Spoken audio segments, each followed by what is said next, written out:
Primoz Roglic just won the Tour of the Line, a 2.1 category race, taking part in the Jura Mountains in France. As such a small category race, it was a massive surprise this year with the circumstances to see such a mega start list and several teams making bubbles, staying in France like Ineos, Jumbo. This wasn't surprised to see the massive start list that we have got to see in this massive race. It just finished today. Primoz Roglic won the final stage and the overall, as well as he won stage 2. However, it was a really interesting stage. First of all, to see how Ineos would deal, with the whole Chris Froome issue with Geraint Thomas, who was also not showing his best legs, not at all, and seeing how Jumbo was able to fare with Ineos's power, but it turned out it would be the opposite, that our Ineos would be able to deal with Jumbo, the Jumbo B's power. The first stage has some really surprising results. It was a very weird finish. It was a stage for the punchers. Everyone was saying sprinters, but that was just too hard for the sprinters. There were no sprinters there in the end, pretty much. It was Andrea Bagioli won stage 1 in one of the worst recorded finishes I've ever seen. I was kind of in shock actually when I was seeing that finish. However, it was an exciting stage. We had Roglic move with Bernal on that final steep pitch. Roglic finished second, Dumoulin fourth. This finish by Roglic was pretty much the beginning of what would take place to be the final overall victory, because he got bonifications here and then he took the lead on stage 2 exactly because of bonifications after taking the stage in front of Egan Bernal. Valerio Conti finished the stage in third, one of the biggest surprises since the season has restarted. Nairo Quintana is there, Bauke Mollema, Steven Kruijswijk. The main point of talk was indeed Jumbo's power in that stage, although their strategy wasn't the best. Well, also because Jonathan Castroviejo was there for Egan Bernal, he kind of derailed Ineos' plans, but Jumbo were tremendously strong. Dumoulin wasn't here contesting the overall, was here to help around the team win the GC, which they have indeed. George Bennett was mega strong, Steven Kruijswijk was there at this level. First of all, they went for an aggressive approach. They couldn't distance Bernal, Quintana, Mollema on that Queen climb, and then when they took their strategical attacks on the beginning of the final climb to Le Léman-Jura, Castroviejo and Bernal were able to take Kruijswijk back. There wasn't a counter-attack at the time, so Kruijswijk and Bennett just took it to the finish for Bernal to win in the sprint. It was a good strategy and allows Roglic to be defensive today, which he has. Roglic took over the leadership. I just have to check here to make sure that I have all the results. The race has just finished very shortly. Results weren't updated until just minutes ago. I was waiting for them. In this final stage, which was a replica of stage 15 of the Tour de France, so also plenty of riders come here with the intent of doing a little bit of a recon exactly for the Tour. Although Emmanuel Buchmann isn't present in the race, he was actually today in these very same climbs, actually, which is very surprising to say the least. I don't know, Bora didn't sign up for this race. I believe they went for the Schetch Tour in the opposing to this race. And Buchmann was here. Roglic won the stage. I started seeing the broadcasts already on the final climb. I didn't get to see the first 2 climbs, the first one being the Grand Colombière, but tackled by another side, but not going to the summit of the mountain where the finish was. Then the Col de Biche, 2 brutal climbs, anteceding the Colombière, which in itself is another brutal climb. It was good to see mainly Team Ineos having Chris Froome riding very strong. Of course, it's not his top level, but he showed himself very well, and as always, he's open to work for his team, open to work for his teammates as much as he possibly can. He knows when he doesn't have the legs to lead the team, and he's not shy of helping. He doesn't care of getting a minor result. He goes all out to do so. He did a massive pull today on the race. Early in the climb, it was Andre Amador that did the main shred of the group alongside Castroviejo. Castrovillar then pulled a little bit of the group as well.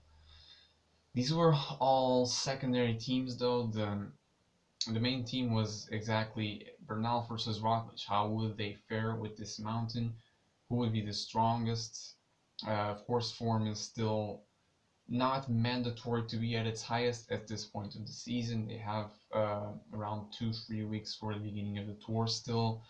But still, there's over a month until the last week of the tour comes around, which is when the riders have to be in their absolute top form. However, it was a very, very promising sign for Roglic regarding his tour win expectations to take the stage. Roglic obviously took the stage after he responded to an attack by Egan Bernal, who spent the whole climb bluffing. It was it was a quite interesting way of Bernal to be climbing. He was dropped 2-3 times. Jumbo always came to the front after that, but they never attacked, so he was always there in the ribbon, but coming back. But there's some different opinions on Twitter where I get most of the opinions. However, I don't think that he was having a bad day. I don't. I mean, he finished second in front of Quintana, Martin, Port, Kruijswijk. That wasn't a bad day. Bernal was at his level, just didn't win because there was one stronger rider than him. It was Roglic. Took the stage, responded to Bernal, and then he sprinted to the victory. He seemed very controlled throughout the whole climb. He moved a lot in the group. He was seeing how Bernal was behaving, and he took the win. He took it deservingly. 2 stage wins in the second place, so he almost took everything that there was to take in this race. Roglic for me is the main favorite to win the Tour de France at this point because he's clearly an unrivaled stage racer almost in his category. His time trialing is superb. His sprint is better than almost all of the other stage racers slash climbers. He can do the steep climbs, short steep climbs very, very well. He can do the mountain climbs, the mountain slogs, all of that super well. He descends very well. And now he also has a mega team. And Bennett, Dumoulin, Kruijswijk, he's going to have Van Aert, Tennyson, Tony Martin. Jumbo is going to be scary strong in the Tour de France. And this all builds up to the thought that Roglic is the main favorite for the Tour. I mean, for me, it is. Of course, that Bernal is almost another unmatched talent, and the team for Ineos is going to be stronger. They're going to have Sivakov. Thomas is going to be on form. I suppose that Froome is going to be as well. Froome is going to be for sure in the Tour de France. If he's going to lead the team, no. I mean, that's not even an argument for me. I don't think it ever has been in the last few months, despite it being for most people. But he is for sure going to be in the Tour de France. Firstly, because even if he's not on its top level, if he showed the legs that he showed today, he has the form to be in the Tour, to be a domestique. And, you know, even if he doesn't perform to his absolute max level that we've seen in the past, his experience, his experience, capacity as a road captain, just he knows everything about the Alps, the Pyrenees. If there's one rider who knows this race super well, how to win, how to command that motivation to his teammates, just as he did 2 years ago to Thomas, it's Froome. He has to be taken in to the Tour team for sure. He's not going to lead or do anything in the Giro because Carapaz is going to be there. I don't think that's also a debate. And yeah, I think it fits him very well.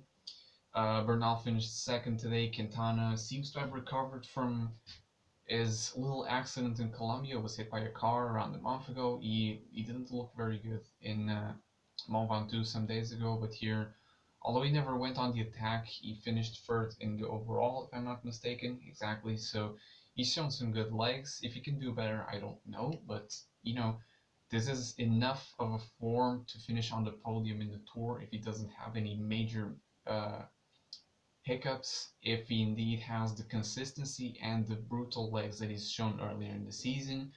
I'm very excited to see what Quintana can do. Kruijswijk finished 4th, Bennett 5th, so a lot of depth by Jumbo-Visma, exactly as we expected, even though Dumoulin wasn't fighting for the overall. Akmal 6th, João Almeida 7th, another. I don't even call him a surprise. I am tremendously proud and excited to see what Almeida can do. I'm Portuguese, as you know. I'm super excited that Portuguese cycling is getting a new star, and the talent that this guy has is just unmatched in Portugal pretty much, and he's going to be one of the most promising and best stage racers of this next generation, I can assure that. Guillaume Martin finishing 8th. He was also 4th today, very strong. He kept up with the group all along, and he was there until the final sprint. Ezerade 9th and Faiwaru 10th. So a very consistent result also by the Cofidis riders. Martin had a bad day yesterday, but today make up for it. This was a strong race, 3 days of very exciting racing, all of them. And I believe that in the Dauphiné this next week, we're going to see more of these riders. They're going to be there for the preparation for the Tour, before a final training camp stint before the Tour, exactly. So we have a lot in our plate. Stick around for the channel. Leave a like if you like this video to help me tremendously. Subscribe if you want more content like this. I'm going to post a video on the Tour Prolonged in a few hours, as it's currently 20 kilometers from the finish or so. And regarding previews, Monday, no, yes, I think Monday, overall preview of the Dauphiné, tomorrow already. Tuesday, the Stage 1 preview, and I'll be back with it. As for the videos, exactly, just wait for the Poland one in a few hours. And don't know the exact schedule of cycling for this week, but I'll be back soon. Keep your eye out, and I'll see you in the next one.